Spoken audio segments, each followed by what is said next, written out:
ഫിലിപ്പിയ ലേഖനത്തിലെ ഒരു വാക്യം ചിന്തയ്ക്ക് ആധാരമായി വായിക്കാൻ രണ്ടാം അധ്യായം 6 മുതൽ 11 വരെയുള്ള വാക്യങ്ങൾ.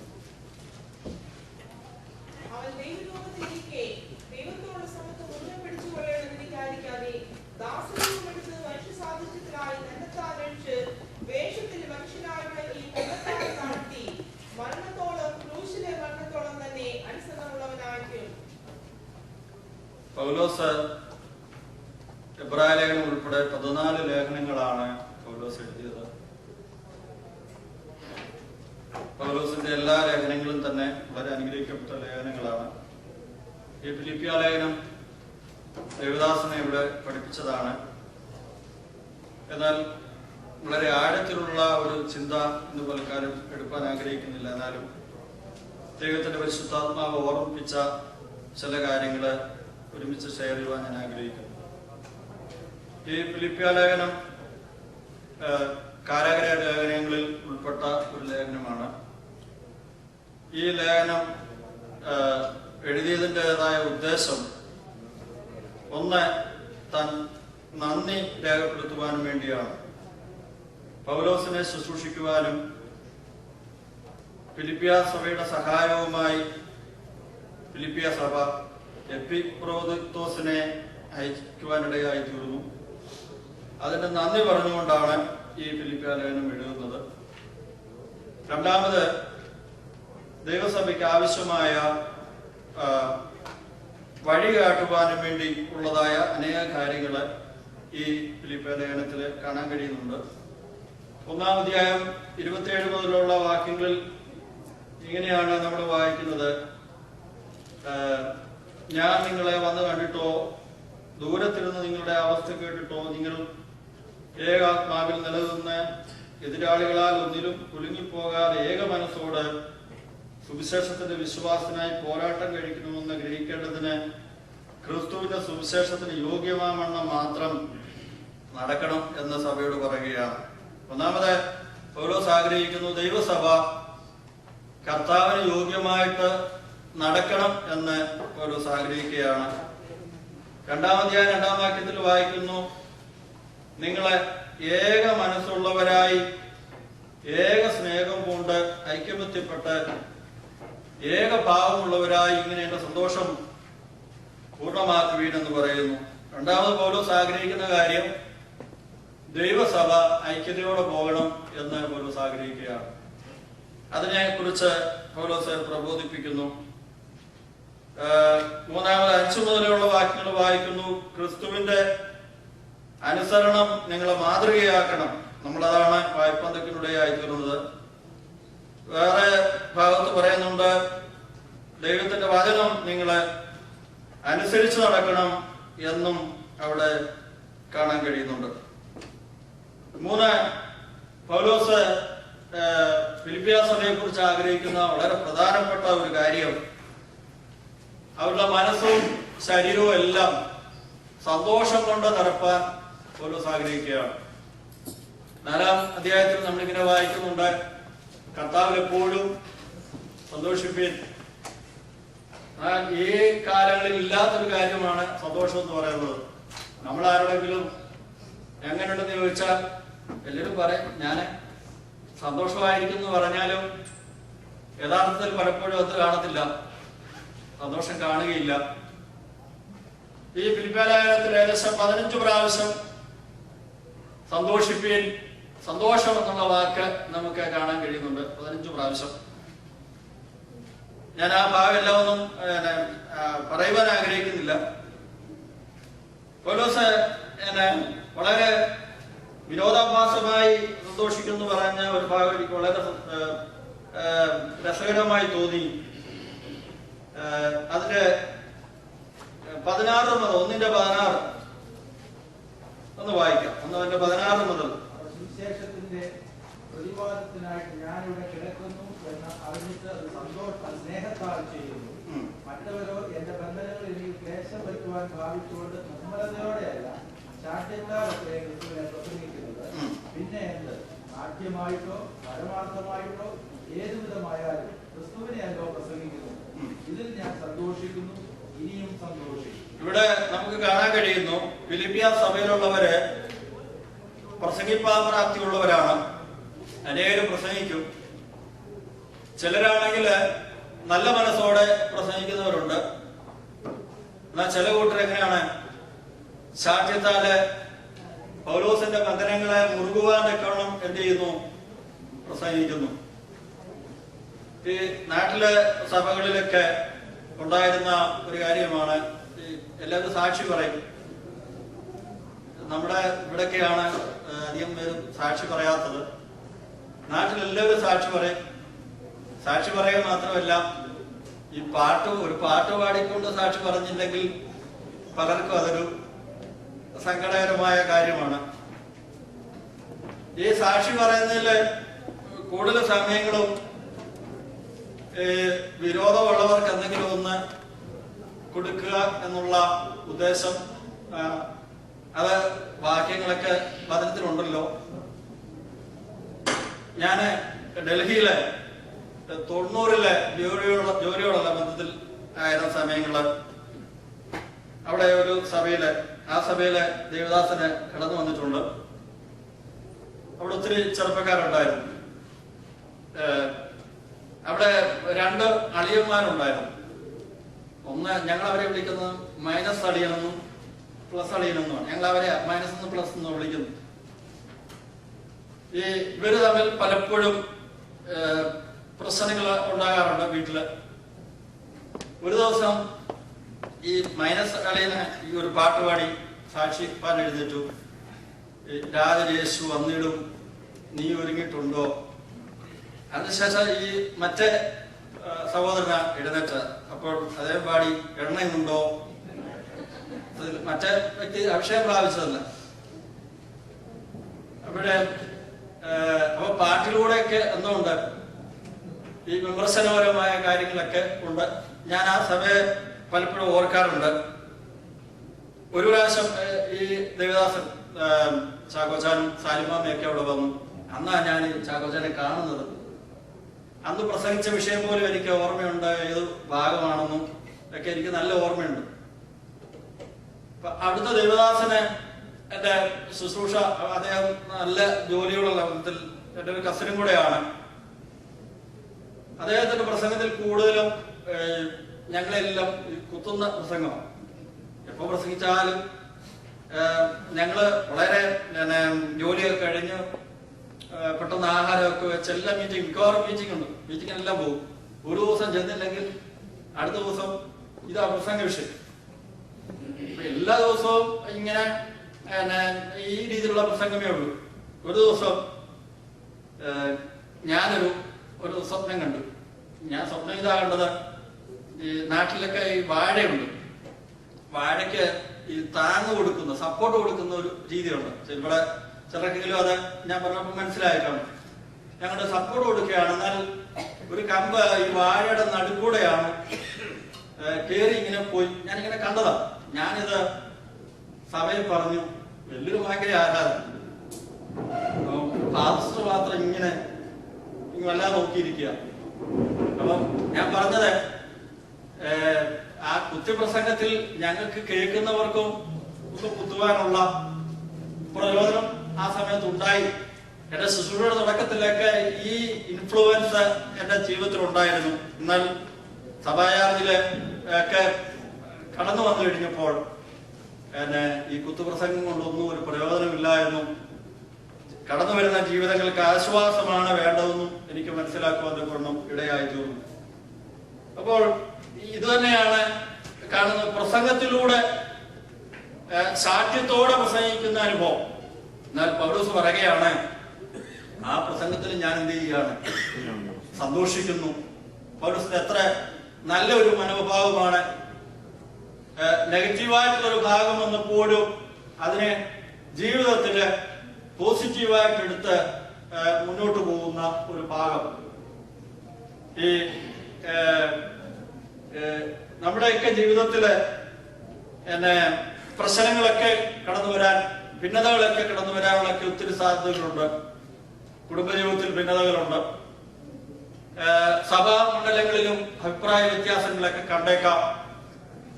എന്നാൽ അതിന് നടുവിലെല്ലാം കർത്താവ് ആഗ്രഹിക്കുന്നത് നിങ്ങൾ ഏക മനസ്സുള്ളവരായി ഏകഭാവം പൂണ്ട് കർത്താവിനെ പ്രസാദിപ്പിക്കണം എന്നാണ് ദൈവം നമ്മെ കുറിച്ച് ആഗ്രഹിക്കുന്നത്. എന്റെ വിവാഹ ശുശ്രൂഷയില് 1994 എന്റെ വിവാഹം നടന്നത്. അന്ന് ദൈവനം ശുശ്രൂഷിച്ച അല്ലെങ്കിൽ ശുശ്രൂഷ നടത്തിയ ഒരു ദേവദാസനെ ഒരു ഉദാഹരണം വളരെ രസകരമായി പറഞ്ഞ ഉദാഹരണം ഇപ്പോഴും എന്റെ മനസ്സിലുണ്ട്. ഒരു ഭാര്യ ഭർത്താവും കൂടെ ഇങ്ങനെ ഒരു വയലിലൂടെ നടന്നു പോവുകയാണ്. വയല് എന്ന് പറയുമ്പോൾ നെല്ലൊക്കെ ഉള്ള, നെല്ല് കൊയ്തതിന് ശേഷം നടന്ന ഒരു വയലിലൂടെ ഇങ്ങനെ നടന്നു പോവുകയാണ്. അപ്പോൾ ഭർത്താവ് പറഞ്ഞു, നോക്കുക, ഈ നെല്ല് കൊയ്തേക്കുന്ന കണ്ടോ, എല്ലാം ഒരേ അളവിലാണ് കട്ട് ചെയ്തേക്കുന്നത്, നല്ല മൂർച്ചയുള്ള വാളുകൊണ്ടാണ് ഇത് കൊയ്തേക്കുന്നത്. അപ്പോൾ ഭാര്യ പറഞ്ഞു, ഇത് കണ്ടിട്ട് വാളായിരിക്കില്ല, കത്രിക കൊണ്ടായിരിക്കണം ഇത് കട്ട് ചെയ്തേക്കുന്നത്, നമുക്ക് എത്ര എല്ലാം ഒരുപോലെ ഇരിക്കുക. അപ്പോൾ ഭർത്താവ് പറഞ്ഞു, അങ്ങനെയല്ല, ഇത് വാളുകൊണ്ട് തന്നെയാണ്. ഇവര് തമ്മിൽ അത് വാദമായി. ഒരാൾ പറഞ്ഞു കത്രിക കൊണ്ടാണ്, വേറൊരാൾ പറഞ്ഞു ഇത് വാളുകൊണ്ടാണ്. അപ്പൊ ഈ സാധാരണ ഈ കുറ്റിയുടെ നടുക്കൊക്കെ വെള്ളം ഒഴുകുന്ന ചെറിയ പാത്തികളുണ്ട്. നടന്നു പോയ വഴി ഭർത്താവ് ഭാര്യയെ പിടിച്ച് ഈ വെള്ളത്തിലിട്ടു. വെള്ളത്തിൽ നോക്കി വന്നപ്പോഴും ഭാര്യ ഇങ്ങനെ കാണിച്ചേക്കുക, ഇത് കത്രിക കൊണ്ടാണ്. ഇപ്പോഴും എന്റെ ആ CD ഉണ്ട്. അപ്പൊ നോക്കുക, ഈ ചെറിയ ചെറിയ വിഷയങ്ങള് പുറത്താണ് പലപ്പോഴും ആ വിഷയങ്ങൾ എന്തായിത്തീരുന്നത്, അത് വിപുലമായി തീരുന്നത്. ഭാര്യഭർത്തൃ ബന്ധത്തിലായാലും സഭാമണ്ഡലങ്ങളിലായാലും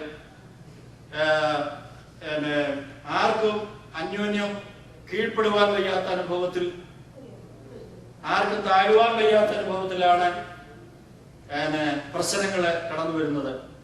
അതിന് നടുവിലാണ് ഈ ഈ ഫിലിപ്പിയ ലേഖനം ഞാൻ വായിച്ച വേദഭാഗത്തോടുള്ള ബന്ധത്തിൽ ദൈവസഭ എങ്ങനെയായിരിക്കണം എന്ന് നമുക്ക് അവിടെ കാണാൻ കഴിയുന്നു. ഞാൻ വായിച്ച വേദഭാഗത്തില് നമ്മള് ഇങ്ങനെയാ കണ്ടത്, ദൈവലോകത്തിലിരിക്കെ ദൈവത്തോടുള്ള സമത്വം മുറുകെ പിടിച്ചു കൊള്ളണം എന്ന് വിചാരിക്കാതെ. പൗലോസ് പറയുകയാണ്, ദൈവസഭ ഐക്യതയോടെ പോകണമെങ്കിൽ 4 കാര്യങ്ങളാണ് അതിന് മുന്നിലത്തെ ഭാഗത്ത് കാണാൻ കഴിയുന്നത്. 2 കാര്യങ്ങൾ അതിനകത്തിൽ ചെയ്യരുതെന്ന് പറഞ്ഞ 2 ഭാഗമുണ്ട്, ചെയ്യണമെന്ന് പറയുന്ന 2 കാര്യങ്ങളുണ്ട്. ഒന്ന്, പൗലോസ് 2-ാം അധ്യായത്തിൽ പറയുകയാണ്, നിങ്ങൾ ശാഠ്യത്താലോ, 3-ാം വാക്യം, ശാഠ്യത്താലോ ദുരഭിമാനത്താലോ ഒന്നും ചെയ്യരുത്. ചെയ്യരുതാത്ത 2 കാര്യങ്ങളാ. നമ്മൾ കാര്യങ്ങൾ ചെയ്യണം, എന്നാൽ എങ്ങനെ ചെയ്യരുത്? ശാഠ്യത്തോടെ ചെയ്യരുത്. വേറൊന്ന്, ദുരഭിമാനത്താൽ. അഭിമാനിക്കാനുള്ള ഒത്തിരി കാര്യങ്ങളുണ്ട്, എന്നാൽ നമുക്കില്ലാത്ത കാര്യങ്ങളെ കുറിച്ച് നമ്മൾ എന്ത് ചെയ്യരുത്? അഭിമാനിപ്പാനിടയാകരുത്. നമുക്ക് നമ്മുടേതായ അനുഭവങ്ങളെ, നമ്മുടേതായ കഴിവുകളെ, പൊസിഷനെ മനസ്സിലാക്കി നമ്മൾ മുന്നേറുവാനിടയാകണം. 2-ാമത് ചെയ്യണമെന്ന് പറയുകയാണ്. എന്തൊക്കെ അറിയാമോ? താഴ്മയോടെ. 1-ാമത് ദൈവ മക്കൾക്ക് വേണ്ട ഒരു കാര്യമാണ് എന്ത്? താഴ്മ. താഴ്മ. മറ്റുള്ള മുമ്പിൽ ചില ഭാഗത്ത് വചനത്തിലൊക്കെ നമുക്ക് കാണാൻ കഴിയുന്നു, നിങ്ങൾ ദൈവസന്നിധി താഴ്വീൻ, എന്നാൽ ദൈവം നിങ്ങളെ എന്ത് ചെയ്യും? ഉയർത്തും. നിങ്ങളോട് ദൈവം എതിർത്തു നിൽക്കുന്നു. താഴ്മയുള്ളവരെയോ യഹോവ കടാക്ഷിക്കുന്നു, ഗർവിയെ അവൻ ദൂരത്ത് നിന്ന് അറിയുന്നു എന്നൊക്കെ കാണാൻ കഴിയുന്നുണ്ട്. എബ്രായ ലേഖനത്തിൽ നമ്മൾ വായിക്കുന്നു, യാക്കോബ് ലേഖനത്തിൽ വായിക്കുന്നു, ദൈവസന്നിധി താഴ്വീൻ, പിശാചിനോട് എതിർത്ത് നിൽക്കുകയും. അപ്പം നമ്മൾ ഒന്നാമത് എന്ത് ചെയ്യണം?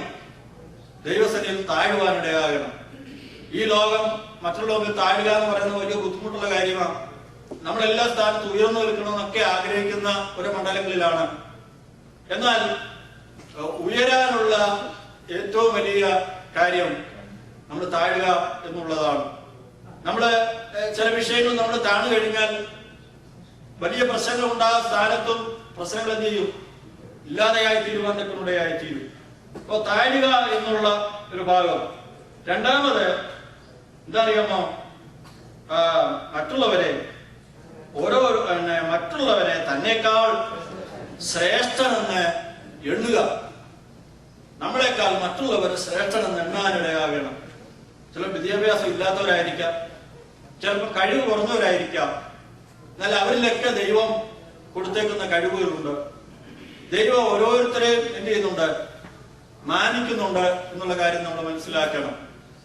അപ്പം ഭിന്നതയില്ലാതെ തന്നെ രണ്ട് കാര്യങ്ങളാണ് അവിടെ കാണുന്നത്. ഒന്നാമത് എന്ത് ചെയ്യണം? താഴണം. രണ്ടാമത് കുടുംബജീവിതത്തിലൊക്കെ പ്രശ്നങ്ങള് മാറണമെങ്കിലും എന്ത് ചെയ്യണം? പരസ്പരം താഴുവാനിടയാകണം. രണ്ടാമത് മറ്റുള്ളവർ തങ്ങളെക്കാൾ ശ്രേഷ്ഠരെന്ന് എണ്ണുവാൻ കൊണ്ടും ഇടയാകണം. ഇത്രയൊക്കെ പറഞ്ഞിട്ടാണ് യേശു ക്രിസ്തുവിനെ അവിടെ ഉദാഹരണമായി പൗലോസ് ചൂണ്ടിക്കാണിക്കുകയാണ്. പൗലോസ് യേശു ക്രിസ്തുവിന്റെ താഴ്മയെ കുറിച്ച് അവിടെ നമ്മെ ഓർമ്മപ്പെടുത്തുകയാണ്. എന്താണ് അവിടെ നമ്മൾ കാണാൻ കഴിയുന്നു? അവൻ ദൈവരൂപത്തിലിരിക്കെ ദൈവത്തോടുള്ള സമത്വം മുറുകെ പിടിച്ചുകൊള്ളണം. യേശു ക്രിസ്തു ഈ ലോകത്തിൽ മനുഷ്യനായി ദൈവമായിരുന്നവൻ അവതരിച്ചു. അവൻ ദൈവമാണ്. മനുഷ്യനായി അവതരിച്ചപ്പോഴും അവൻ ആരാണ്? ദൈവം തന്നെയാണ്. കഴിഞ്ഞ ആഴ്ചയിലെ ദേവദാസൻ പറഞ്ഞതുപോലെ അവൻ ഈ ലോകത്തിൽ പൂർണ്ണ മനുഷ്യനായി കടന്നു വരുവാനിടയായിരുന്നു. മനുഷ്യ സ്വഭാവങ്ങളൊക്കെ അവനുണ്ടായിരുന്നു. അവൻ സാധാരണ കുഞ്ഞുങ്ങൾ ജനിക്കുന്നത് പോലെ മറിയയുടെ വയറ്റിൽ ഉത്പാദിതമായി സാധാരണ കുഞ്ഞുങ്ങൾ വളരുന്ന പോലെ അവൻ വളർന്നു. അവൻ ആഹാരം കഴിച്ചു. അവൻ കരഞ്ഞു കാണും. അവന് വിശന്ന ഭാഗങ്ങൾ നമുക്ക് കാണാൻ കഴിയുന്നുണ്ട്. അവൻ കണ്ണുനീര് വാർത്തു എന്ന് നമുക്ക് കാണാൻ കഴിയുന്നുണ്ട്. അവൻ വേദനപ്പെട്ട ഭാഗങ്ങളുണ്ട്. അപ്പോൾ അവൻ ഈ ലോകത്തിൽ പൂർണ്ണ മനുഷ്യനായിട്ട് എന്ത് ചെയ്തു? ആയിരിക്കാതിടയായി തീർന്നു. എന്തുകൊണ്ടാണ് അവൻ ഈ ലോകത്തിൽ ദൈവമായിരുന്നവൻ പൂർണ്ണ മനുഷ്യനായിട്ട് ഈ ലോകത്തിൽ വരുവാനിടയായി തീർന്നത്? മനുഷ്യനെ രക്ഷിപ്പാൻ അവൻ ദൈവമായിട്ട് ഈ ഭൂമിയിൽ വന്നിരുന്നെങ്കിൽ ഒത്തിരി അത്ഭുതങ്ങൾ ചെയ്യാമായിരുന്നു. ആൾക്കാരെല്ലാം എന്ത് ചെയ്യുമായിരുന്നു? ഓടിക്കൂടുമായിരുന്നു. എന്നാൽ അവന് അത്ഭുതങ്ങളൊക്കെ ചെയ്തുവെങ്കിൽ തന്നെയും അവൻ ഈ ലോകത്തിലെ മനുഷ്യനായിട്ട് ജീവിച്ചു, മരിച്ചു, അടക്കപ്പെടുവാനിടയായി തീർന്നു. അവൻ പൂർണ്ണ മനുഷ്യനായിരിക്കുമ്പോൾ തന്നെ അവൻ ആരായിരുന്നു? പൂർണ്ണ ദൈവമായിരുന്നു. അവൻ പൂർണ്ണ ദൈവമായിരുന്നുകൊണ്ടാണ് കാറ്റ് അടങ്ങുക, കടലെ ശാന്തമാകുക എന്ന് പറഞ്ഞപ്പോൾ അത് ചെയ്തത്, അതങ്ങനെ അനുസരിച്ചത്. ശിഷ്യന്മാർ പറയുകയാണ്, ഇവൻ കാറ്റും കടലും കൂടെ ഇവനെ എന്ത് ചെയ്യുന്നു? അനുസരിക്കുന്നു. അവൻ വെള്ളത്തിന്റെ മേലെ അവൻ നടക്കുകയാണ്. നോക്കുക, അപ്പോൾ ശിഷ്യന്മാർ പറയുകയാണ്, ഇവൻ ആരാണെന്ന് അനുഭവത്തോടെ അവനെ നോക്കി പറയുകയാണ്. ദൈവമായിരുന്നുകൊണ്ട് അവൻ ഒത്തിരി കാര്യങ്ങൾ ചെയ്തു. ദൈവമായിരുന്നുകൊണ്ടാണ് പച്ചവെള്ളത്തെ എന്ത് വീഞ്ഞാക്കിയത്. ഒരു വീഞ്ഞ് ഉണ്ടാകണമെങ്കിൽ ഒന്നാമത് ആ വീഞ്ഞിന്റെ അല്ലെങ്കിൽ മുന്തിരിയുടെ വള്ളി നട്ട് അത് വളർന്ന് പൂത്ത് കായുണ്ടായി അതിനുശേഷം അതിൽ നിന്ന് വീഞ്ഞ് ഉണ്ടാകണം. അതിന് വർഷങ്ങൾ എടുക്കും. ഇതൊക്കെ വർഷങ്ങള് എടുക്കേണ്ടതായ ഒരു കാര്യം. യേശു ക്രിസ്തുവിന്റെ വാക്കിനാൽ എന്ത് ചെയ്തു? ഉടനെ തന്നെ ഉളവാകുവാൻ കൊണ്ടിടയായി തീർന്നു. കർത്താവിൽ അത്ഭുതം അതാണ്. നമ്മുടെ ജീവിതത്തിൽ വർഷങ്ങൾ വേണ്ടി വരുന്നത് ചിലപ്പോൾ അവനെന്ത് ചെയ്യുന്നത് മതി, ഒരു നിമിഷം മതി അവന് സ്ഥാനിപ്പാൻ കൊണ്ടും. അവൻ പൂർണ്ണ ദൈവമായിരുന്നു. അവനെ തൊട്ടവരെന്ത് ചെയ്തു? സൗഖ്യമായി. 12 വർഷം രക്തസ്രാവമുള്ള സ്ത്രീ 12 വർഷം കൊണ്ട് വൈദ്യരെ ചികിത്സിക്കുകയാണ്. ചികിത്സിക്കുന്നതനുസരിച്ച് അവൾ വല്ലാതെ എന്ത് ചെയ്തു? പരവശയായി തീർന്നുവെന്നാണ് വായിക്കുന്നത്. ഈ ലോകത്തിലെ ചികിത്സകളെല്ലാം നമ്മെ പരവശയാക്കുന്നതാണ്. പലപ്പോഴും ഒരു മരുന്ന് കൊടുക്കുമ്പോൾ ആ മരുന്നിന്റെ സൈഡ് എഫക്റ്റ് ആയിരിക്കാം 1 വർഷം കഴിയുമ്പോൾ നമ്മളെ എന്ത് ചെയ്യുന്നത്? ബുദ്ധിമുട്ടിക്കുന്നത്. ഷുഗറിന് മരുന്ന് കൊടുത്ത് കുറച്ച് കഴിയുമ്പം അത് അതിനെക്കാട്ടിൽ ബുദ്ധിമുട്ടാവും. ഈ ലോകത്തിലെ മരുന്നുകളെല്ലാം അങ്ങനെയായിരിക്കുമ്പോൾ ഇന്ന് പോലക്കാലം ഞാൻ പറയട്ടെ, യേശു ക്രിസ്തു നമ്മെ ഒന്ന് തൊട്ട് കഴിഞ്ഞാൽ. കഴിഞ്ഞ ദിവസം ഞാൻ ഇവിടെയുള്ള ഒരു ബ്രദറോട് പറഞ്ഞു, ഈ രോഗങ്ങൾക്കെല്ലാം പരിഹാരം ആത്മാവിൽ നിന്ന് ആരാധിക്കുക എന്നുള്ളതാണ്. പരിശുദ്ധാത്മാവില് നിന്ന് ആരാധിച്ച ദൈവസാന്നിധ്യം ഒന്ന് നിറഞ്ഞ് ഞാൻ പറയട്ടെ, അങ്ങനെ ഒരു വിടുതല് ഈ നാളിൽ നമ്മൾ പ്രാപിക്കണം. ദൈവം അതാണ് നമ്മെ കുറിച്ച് ആഗ്രഹിക്കുന്നത്. നമുക്ക് ഇൻഷുറൻസ് ഉണ്ട്, ശരിയാണ്, ഏത് അസുഖം ഉണ്ടെങ്കിലും ഡോക്ടറെ തേടി ചെന്നാൽ മതി. പക്ഷെ വാസ്തവമായി നമുക്ക് സൗഖ്യം പ്രാപിക്കുന്നുണ്ടോ? ഒരിക്കലും നമുക്ക് പൂർണ്ണ ആശ്വാസത്തോടെ പോകാൻ കഴിയുന്നില്ല. എന്നാൽ പറയട്ടെ, നമ്മുടെ കർത്താവ് അവൻ പൂർണ്ണ ദൈവമാണ്, അവൻ അത്ഭുതങ്ങളുടെ ദൈവമാണ്. ഏത് രോഗത്തെ സൗഖ്യമാക്കുവാൻ അവൻ മതിയായ കർത്താവാണ്. ദൈവം നമ്മെ കുറിച്ച് നമ്മുടെ ജീവിതത്തിലെ പ്രതികൂലങ്ങളൊക്കെ വരുമ്പോഴും കർത്താവ് ആഗ്രഹിക്കുന്നത് നാം അതിലൂടെയൊക്കെ കർത്താവിന്റെ സാന്നിധ്യം അനുഭവിച്ചറിയണം എന്നുള്ളതാണ്. ഈ നാളുകളിൽ കഴിഞ്ഞ ആഴ്ച നിവാസം പറഞ്ഞതുപോലെ പരിശുദ്ധാത്മാവിൻ്റെതായ ആരാധന നമ്മുടെയൊക്കെ ജീവിതത്തിൽ ഉണ്ടാകണം. ആരാധനയിൽ ലഭിക്കാത്ത ഒരു വിടുതലും എല്ലാ വിടുതലുകളും ആരാധനയിൽ ലഭിക്കാൻ തക്കമുടയായി തീരും. അപ്പോൾ നമ്മള് ഈ വിടുതലൊക്കെ പ്രാപിക്കുമ്പോൾ നമ്മുടെ തലമുറകളും അത് കണ്ടെത്തുകയും സന്തോഷിപ്പാൻ തക്കമുള്ള ഇവിടെയായി തീരും. അവരും ഈ കൃപയിലൊക്കെ വരണമെങ്കിൽ അവർക്ക് ചില അനുഭവങ്ങൾ വേണം. നമ്മൾ പറയുന്ന പ്രസംഗങ്ങൾ കൊണ്ട് മാത്രമൊന്നും അവർ ഈ കൃപയിൽ വരണമെന്നില്ല. നമ്മളൊക്കെ ഇറങ്ങി തിരിച്ചത് നമ്മുടെ വ്യക്തിപരമായ അനുഭവങ്ങളിലൂടെ ഒക്കെയാണ് നമ്മൾ നിലനിൽക്കുന്നത്. നമ്മുടെ തലമുറകൾ നിലനിൽക്കണമെങ്കിൽ, ഈ വഷളത്വം നിറഞ്ഞ ലോകത്തിൽ അവരൊക്കെ കർത്താവിന് വേണ്ടി നിൽക്കണമെങ്കിൽ, ഞാൻ പറയട്ടെ, നമ്മൾ പ്രാപിക്കുന്ന വിടുതലുകളൊക്കെ അവരൊന്ന് കാണുവാനൊക്കെ ഇടയായി തീരണം. അതിനൊറ്റൊരു കാര്യമേ ഉള്ളൂ, പരിശുദ്ധാത്മാവിലുള്ള ആരാധന നമ്മുടെയൊക്കെ ജീവിതത്തിൽ ശക്തമായി ഉണ്ടാകുവാനൊക്കെ ഇടയായി തീരണം. Praise the Lord. ഇവിടെ വായിക്കുന്നു, അവനെ ദൈവരൂപത്തിൽ ഇരിക്കെ ദൈവത്തോടുള്ള സമത്വം മുറുകെ പിടിച്ചുകൊള്ളണം എന്ന്. തന്റെ പൊസിഷൻ വേണമെങ്കിൽ അവനെ മുറുകെ പിടിക്കാം, എന്നാൽ അതൊന്നും മുറുകെ പിടിക്കാതെ അവനൊന്ന് താഴെ ഇറങ്ങി വരികയാണ്. അപ്പോൾ അവിടെ വായിക്കുന്നു, അതുകൊണ്ട് അവനെ കർത്താവ് എന്ത് ചെയ്തു? ഏറ്റവും ഉയർത്തുവാനൊക്കെയായി തീർന്നു. അപ്പൊ നമ്മള് ചില താഴെ ഇറങ്ങി വന്നെങ്കിൽ മാത്രമേ നമ്മുടെ ജീവിതത്തിൽ ചില ഉയർച്ചകൾ എന്ത് ചെയ്യത്തുള്ളൂ, വരികയുള്ളൂ. അപ്പോൾ ഇവിടെ വായിക്കുന്നു, സമത്വം മുറുകെ പിടിച്ചു കൊള്ളണം എന്ന് വിചാരിക്കാതെ അവൻ ദാസരൂപം എടുത്തു. അവനെ ഈ ലോകത്തിൽ ദാസനായി ജീവിപ്പാതക്കുടയായി തീർന്നു. ശിഷ്യന്മാരുടെ കാലം ചെയ്തു അവൻ കഴുകി. ശിഷ്യന്മാർ പറയുന്നുണ്ട്, നീ എന്റെ കാലം നീന്തരുത്, കഴുകരുത് എന്ന് പറയുന്നുണ്ട്. അപ്പോൾ പറയുകയാണ്, ഞാൻ നിന്റെ കാല് കഴിയുന്നില്ല എങ്കിൽ നിനക്കോ എന്തില്ല, എന്നോടുകൂടി ഓഹരിയില്ല. അവൻ ഒരു ദാസനെ പോലെ ഈ ലോകത്തിൽ ജീവിപ്പാതകളുടെയായി തീർന്നു. നമുക്ക് എന്താണ് അഭിമാനിക്കാനുള്ളത്? നമ്മളെ കർത്താവ് ഇത്രമാത്രം താണുമെങ്കിൽ നമുക്ക് ഈ ലോകത്തിൽ എന്തോ ഇല്ല, അഭിമാനിപ്പാൻ ഒന്നും തന്നെ ഇല്ല. നമ്മുടെ ജീവിതം എന്ന് പറയുന്നത് വളരെ ചെറിയ ജീവിതമാണ്. നമ്മുടെ കഴിഞ്ഞ ദിവസം നമ്മൾ കേട്ടതുപോലെ ഏത് സമയത്ത് ആ കർത്താവ് നമ്മളെ വിളിക്കണമെന്ന് അറിയത്തില്ല. അതിന് പ്രായ വ്യത്യാസങ്ങളില്ല.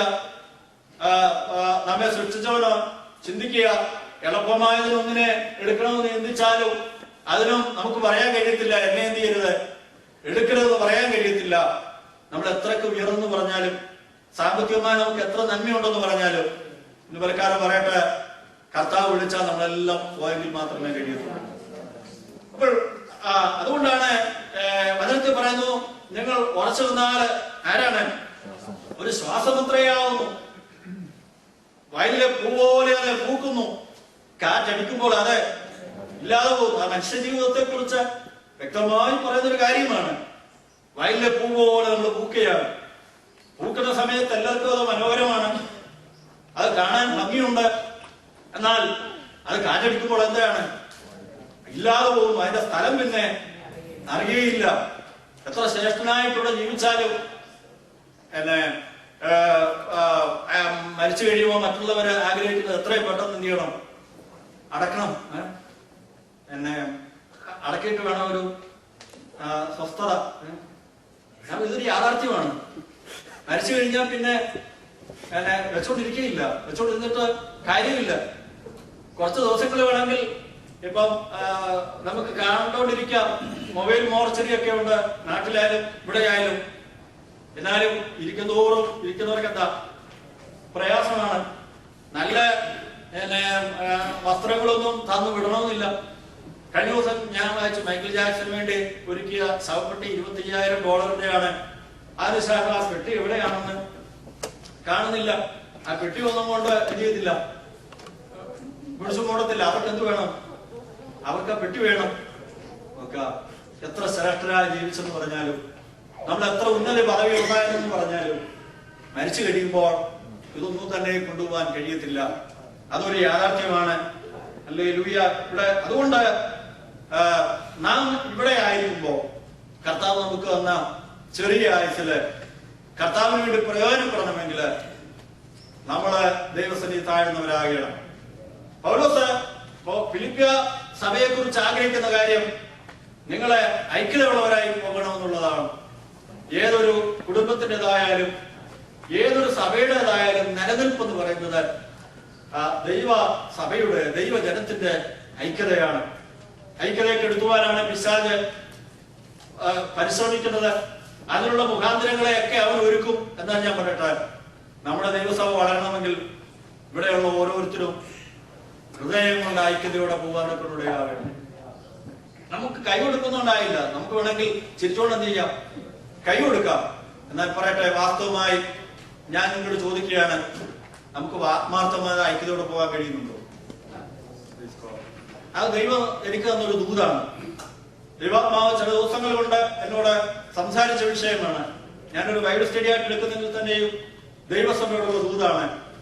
ദൈവജനം ഐക്യതയോടെ പോകുവാൻ ഇവിടെയാകണം. കഴിഞ്ഞ ദിവസം ദേവദാസനെ പറഞ്ഞ ഒരു ഭാഗം ഒരു സഭയുടെ വളർച്ചയെ കുറിച്ച് 600 ഒത്തിരി സഭ അംഗങ്ങള് കൂടിയപ്പോ ദൈവാത്മാവ് പറഞ്ഞു, ഇത് വളരുകയല്ല, എന്ത് ചെയ്യാണ്, ഇത് ചീർക്കുകയാണ്, ഇത് നെയ്മുറ്റുകയാണ്. നോക്കുക, നമുക്ക് വളരുന്നു എന്നുള്ള ഒരു സന്തോഷകരമായ കാര്യം ആവുമ്പോൾ തന്നെ ആത്മാർത്ഥമായി ദൈവസഭ വളരുവാൻ ഇടയാകുകയാണ്. ദൈവസഭ വളരുക എന്ന് പറയുമ്പോൾ പുതിയ കുഞ്ഞുങ്ങൾ എന്ത് ചെയ്യണം, ജനിക്കണം. പുതിയ ആത്മാക്കൾ വരണം. പുതിയ ആത്മാക്കൾ വരുമ്പോഴാണ് സഭ എന്ത് ചെയ്യുന്നത്, വളരുന്നത്. അടുത്ത സഭകളിൽ നിന്ന് കുടുംബങ്ങൾ വരുന്നത് ഒരു ദൈവസഭയുടെ ആത്മീയ വളർച്ചയാവുന്നില്ല. എന്നാൽ ഈ നാളുകളിൽ ദൈവസഭ ആത്മാർത്ഥമായി വളരണം. പുതിയ ശിശുക്കള്, പുതിയ ആത്മാക്കള് ദൈവസഭയിൽ ജനിപ്പാൻ കൊണ്ട് ഇടയായി തീരണം. ഈ നാൾ അതിനു വേണ്ടത് നാം മറ്റുള്ളവരോട് സുവിശേഷം പറയുമ്പോൾ തന്നെ നമ്മുടെ ഉള്ളിൽ ഒരു മാനസാന്തരം വേണം. നമ്മുടെ ഉള്ളിൽ തന്നെ ഒരു ഐക്യത വേണം. നാം മറ്റുള്ളവരെ ക്ഷണിക്കണമെങ്കിൽ നമ്മുടെ ഉള്ളിൽ തന്നെ എന്താ വേണം, ഒരു ആത്മീയ അനുഭവം ശക്തമായിട്ട് ഉണ്ടാവുക ഇടയാകണം. അതുകൊണ്ട് പൗലോസ് ഇവിടെ പറയുകയാണ്, യേശുക്രിസ്തുവെ നിങ്ങൾ മാതൃകയാക്കണം. യേശുക്രിസ്തുവിന്റെ താഴ്മ നിങ്ങൾ കാണണം. അതുകൊണ്ട് അവനെ വേഷത്തിൽ മനുഷ്യനായി തന്നെത്താൻ താഴ്ത്തി മരണത്തോടോ, ക്രൂശിലെ മരണത്തോടോ എന്ത് ചെയ്തു, അനുസരണമുള്ളവനായി തീർന്നു. പിതാവിനോട് പൂർണ്ണമായി അനുസരണമുള്ളവനായി അവൻ കർത്താവിനോട് പറഞ്ഞു, ദൈവമേ പിതാവേ, കഴിയുമെങ്കിൽ ഈ പാനമാത്രമെങ്കിലും എന്ത് ചെയ്യണം, നീക്കണം. എങ്കിലും എന്റെ ഇഷ്ടമല്ല, നിന്റെ ഇഷ്ടം തന്നെ എന്റെ ജീവിതത്തിൽ നിറവേറണമേ എന്ന് കർത്താവ് പ്രാർത്ഥിപ്പാനിടയായി തീർന്നു. അവിടെ വായിക്കുന്നു, അതുകൊണ്ട് അവനെ ഏറ്റവും ഉയർത്തി അനുസരണമുള്ളവനായതുകൊണ്ട് 9-ാം വാക്യത്തിൽ വായിക്കുന്നു, അതുകൊണ്ട് ദൈവം അവനെ ഏറ്റവും ഉയർത്തി സകല നാമത്തിനും മേലായ നാമം നൽകി. അങ്ങനെ യേശുവിന്റെ നാമത്തിങ്കൽ സ്വർലോകരുടെയും ഭൂലോകരുടെയും അധോലോകരുടെയും മുഴങ്കാലൊക്കെയും മടങ്ങുകയും എല്ലാ നാവും യേശു ക്രിസ്തു കർത്താവ് പിതാവായ ദൈവത്തിന്റെ മഹത്വത്തിനായി ഏറ്റുപറയുകയും ചെയ്യുന്നു. അവനെ വായിക്കുന്നു, യേശു ക്രിസ്തുവിനെ ഏറ്റവും ഉയർത്തുവാനിടയായി തീർന്നു. യേശു ക്രിസ്തുവിനെ ഉയർത്തുക എന്ന് പറയുമ്പോൾ എന്താണ്? ദൈവത്തെ ഉയർത്തുക എന്നുള്ളതാണോ? ദൈവത്തിന് ഉയർച്ചയും താഴ്ചയും വേണോ? ഒരിക്കലും വേണ്ട. ദൈവം ആയിരിക്കുന്ന പൊസിഷൻ അങ്ങനെ തന്നെ ആയിരിക്കുകയാണ്. എന്നാൽ യേശു എന്ന മാനുഷിക നാമത്തെയാണ് ദൈവം ചെയ്തത് ഉയർത്തുവാനൊക്കെ വേണം ഇടയായി തീർന്നത്. നമുക്ക് ഏറ്റവും താണു കഴിഞ്ഞപ്പോൾ, പിതാവിനെ അനുസരിച്ച് കഴിഞ്ഞപ്പോൾ വായിക്കുന്നു, യേശു ക്രിസ്തുവിനെ പിതാവ് ഏറ്റവും ഉയർത്തുവാനൊക്കെ തീർന്നു.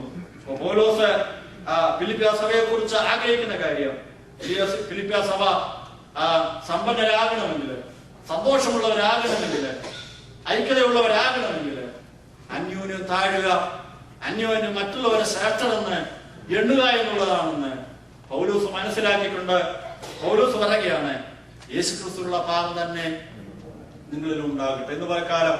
നമുക്ക് ഈ കേട്ട വചനത്തില് അല്പനിമിഷങ്ങള് ഒന്ന് നമ്മെ തന്നെ പരിശോധിക്കാം. മറ്റുള്ളവരെ ശ്രേഷ്ഠരെന്ന് എണ്ണാൻ കഴിയുന്നുണ്ടോ? നമ്മുടെ ഉള്ളിലെ മനോഭാവം എന്താണ്? മറ്റുള്ളവരെ സ്നേഹിക്കാൻ നമുക്ക് കഴിയുന്നുണ്ടോ? മറ്റുള്ളവരെ പൊറുക്കുവാൻ നമുക്ക് കഴിയുന്നുണ്ടോ? ഹൃദയത്തിന്റെ ആഴത്തിൽ നമ്മുടെ അനുഭവം എങ്ങനെയാണ്? രണ്ടുപേരെ ഐക്യപ്പെട്ട് എന്ത് യാചിച്ചാലും അത് പിതാവ് പുത്രൻ മഹത്വപ്പെടേണ്ടതിന് ഞാൻ നിങ്ങൾക്ക് ചെയ്തു തരാമെന്നാണ് വചനം പറയുന്നത്. നമ്മൾ വായിക്കുന്ന പത്രോസ് കാരാഗ്രഹത്തിൽ കിടന്നപ്പോൾ സഭ ഏകമനസ്സോടെ എന്ത് ചെയ്തു? ഏകമനസ്സോടെ സഭയുടെ ഏകമനസ്, സഭ ഐക്യതയോടെ പ്രാർത്ഥിക്കുമ്പോൾ അത്ഭുതങ്ങൾ നടക്കുകയാണ്. വായിക്കുന്നു, കാരാഗ്രഹത്തിന്റെ വാതിലൊക്കെ എന്ത് ചെയ്തു? തുറന്നു. ദൂതനോട് ഇറങ്ങുകയാണ്. ദൂതൻ ഇറങ്ങാൻ കാര്യം എന്താണെന്ന് അറിയാമോ? ഐക്യതയോടെ ഏകമനസ്സോടെ പ്രാർത്ഥിക്കുന്ന ഒരു ദൈവസഭയുണ്ടായിരുന്നു. യേശുക്രിസ്തു എന്നുള്ള വാഗ്ദത്തത്തിന് വേണ്ടി, പിതാവിന് കേട്ട വാഗ്ദത്തത്തിന് വേണ്ടി ജനം ഒരു മനസ്സോടെ കൂടിയിരുന്നു. അപ്പോൾ പരിശുദ്ധാത്മാവ് അഗ്നിനാവുകൾ പോലെ ഇറങ്ങി അവർക്ക് പ്രത്യക്ഷമായി എന്ന് നമുക്ക് കാണാൻ കഴിയുന്നുണ്ട്. അവിടെയും വായിക്കുന്നു, ഏക മനസ്സോടെ അവര് കൂടിയിരുന്നു. കർത്താവ് നമ്മെ നോക്കുകയാണ്. ദൈവസഭയെ കർത്താവ് നോക്കുകയാണ്. നമുക്കൊന്ന് താഴാൻ കഴിയുമോ? നമുക്കൊന്ന് ഐക്യപ്പെടാൻ കഴിയുമോ? ദൈവം നമ്മളിലൂടെ അത്ഭുതങ്ങൾ ചെയ്യുന്നു.